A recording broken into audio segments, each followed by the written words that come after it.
Bryant Johnson spent over 30 years in the United States Army, with 12 of those years as a member of a Special Forces airborne unit.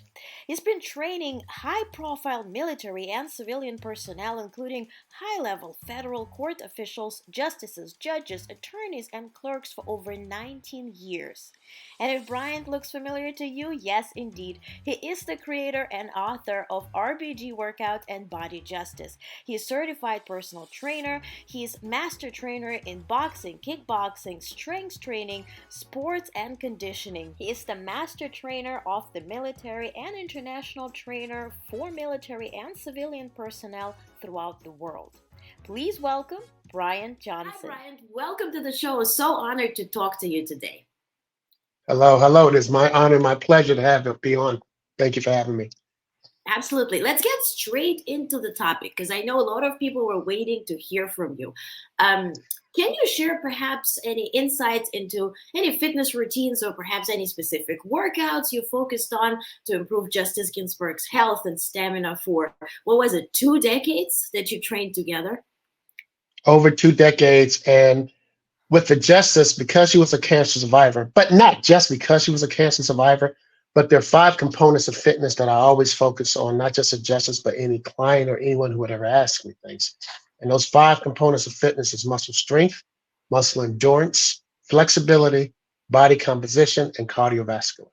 So assessing the justice, looking at those components, I focus mainly on the muscle strength, muscle endurance, flexibility, some of the cardio, and body composition. She could take care of that.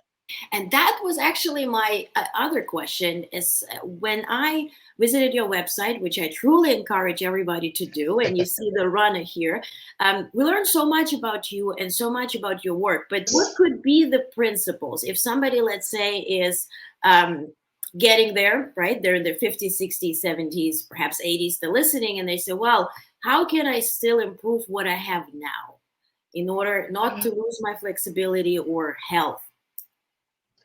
Here is the number one thing that me and the justice established early on, and that was consistency.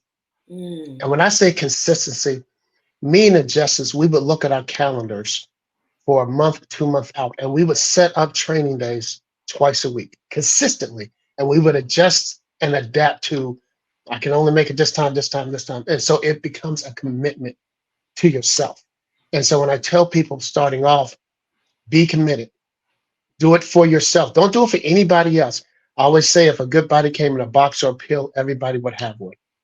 So your first thing is to get your mind ready to accept this challenge for yourself, if that kind of helps a little bit. And recently I see people signing up for the gym. Of course, we're now in March, so we're really past the New Year's resolutions. But people are signing up for the gym, and they hope to sort of outcompete or outweigh the bad dieting choices. Is it a possibility, or does diet and exercise come always together if you really want success? It's a combination exercise. I say it's a combination like shrimp fried rice.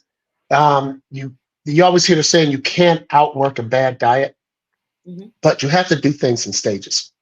Okay, I never focused the nutrition on my clients in the early beginning. The mere fact that you're showing up to the gym is a plus. Or the mere fact that you're working out, that's a plus. Once I get you consistently doing that, your body is going to crave healthier foods. Like after you finish working out and you're sweating, you actually crave water instead of a Coke. You're actually going to crave some healthier foods. So as you start working out more, your body is going to want healthier substitutions, healthier forms of fuel. And then you start to realize that your body is just like a fine machine, a fine automobile, for example. And if you got a high performance automobile, you can't give it the cheap fuel. You have to give it quality fuel in order for that machine to run better. And it's the same thing with the body. As you start working out more, you will automatically want to eat healthier. And this is really listening to your body. I think that comes with age, though. Yeah. Because when we're young, I remember the time where I never partied, but I worked a lot. So you sleep 3-4 hours, you got a coffee, you good. Now, no, you actually see it and you can't really function. So listening to your body is one thing. Now, a lot of people would say, I'm in New York City, people are stressed out, they're making big decisions, but then you train people who are civilians, but also military individuals who are really of this high caliber. They take those decisions, they make them, and they face a lot of stressful situations. How can somebody perhaps use fitness as to create a balance between the stressful work life and perhaps even stress at home? That is a great question. And I want to talk about what me and the Justice kind of came up with and created. It's something we call body justice. Body justice, but not body justice, but we call it dynamic wisdom. And so with dynamic wisdom, if you think about the justice, Supreme Court justice, there were three components that worked, and that's going to help everyone, in my opinion. And that's mind, body, and soul. Now remember, the Supreme Court justice. So she had the work of the Supreme Court that stimulated, that fueled her mind. The next thing for the justice, what she loved more than anything else besides her family and working out with me, was the opera. She loved the opera. Well, what the opera was, it fueled her soul. You ever hear music or been live and feel the vibration of the music feeding your soul? That's what the opera did for her. I took care of the body. I trained, I pushed, I nourished the bodies. So those three components, mind, body, soul, all my clients, I always try to talk to them. Okay, what do you do outside of this? I said, you can't be bigger than the machine. I always used, I worked at the federal courthouse and I was away for a while. I came back and I said, was the court closed while I was away? It's like, no. Okay, so there's no Bryant Johnson day off. So that means you're not bigger than machine. So you have to take time for yourself, for your mind, your body, and your soul all together. And that is what will be the key. Wow. So you can't, that's so deep. I hope everybody re-listens again to this answer because there's so many takeaways here. And I really love your approach. And I mentioned the uniqueness, but in my opinion, it's unique in a way where you include the entire life, right? And all components of a balanced life. Because I know we go a lot by looks or trends or things like that. What would you recommend to somebody? Because our attention span is very short. People would say, okay, give me 3 tips, give me 5 tips. What are perhaps 3 tips that everybody needs to follow? First tip, why? Answer the question why. If you can answer the question why, then that's going to set you up for success the rest of the way. Now, if you don't know, if you can't answer the question why, or as like Nike said, Nike always says, just do it. I believe if you just show up, that's the first step. Be consistent. Okay. And then your purpose. And and those things, why, show up, your purpose. If you do one of those 3, then the other 2 will all of a sudden appear and they will show themselves to you. Working out your body is probably the greatest machine known to mankind. Man still hasn't figured out everything, how the body does what it does. Everybody is unique, but the more that you take care of the body, the more that you work, you train, you feel your body, the better you understand your body. You understand your body better than some doctors. So show up, stay consistent, figure out your purpose, why. I love this. And also when we take great or good care of our body, we can be there really fully for our loved ones and for the work itself as well. Because how can we perform if we're not performing within our body well enough to even function properly? So, yeah. I remember one time my mother asked me, my mother got inspired by Justice Ginsburg. And my mother, she wanted to start working out. My mother's 82 now, so she's addicted to working out like I can't even imagine. And so she asked me one time, and I said, Mom, I said, I love you dearly. I said, but I cannot care more about you than you care about yourself.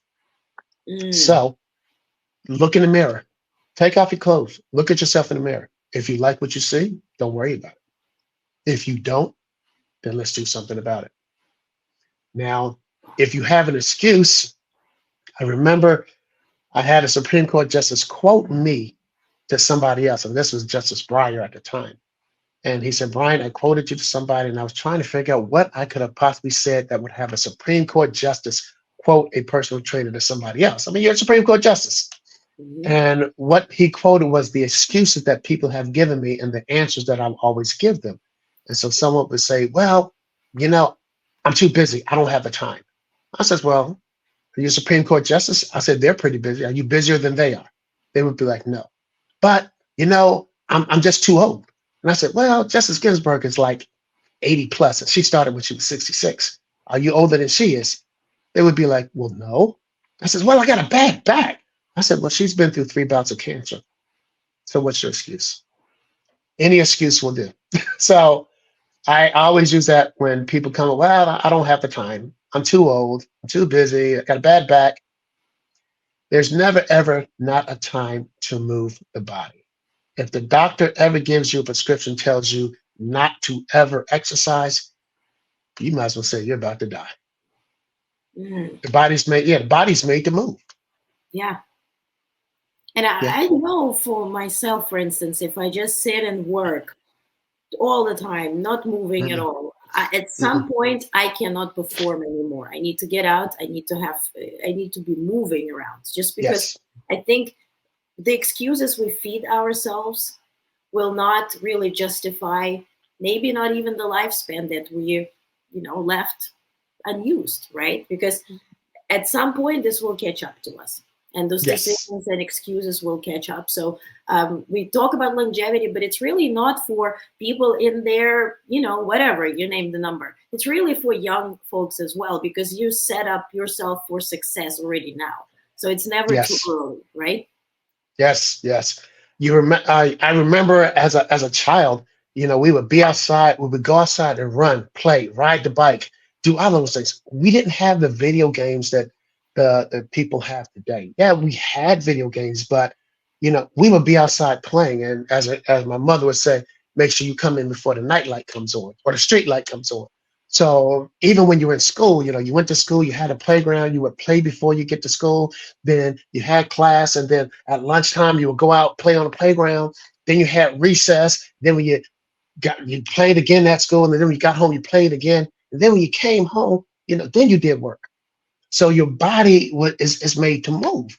And as younger adults back in the day, I sound like that old man, get off my grass. But back in the day, we moved a lot more. We ran.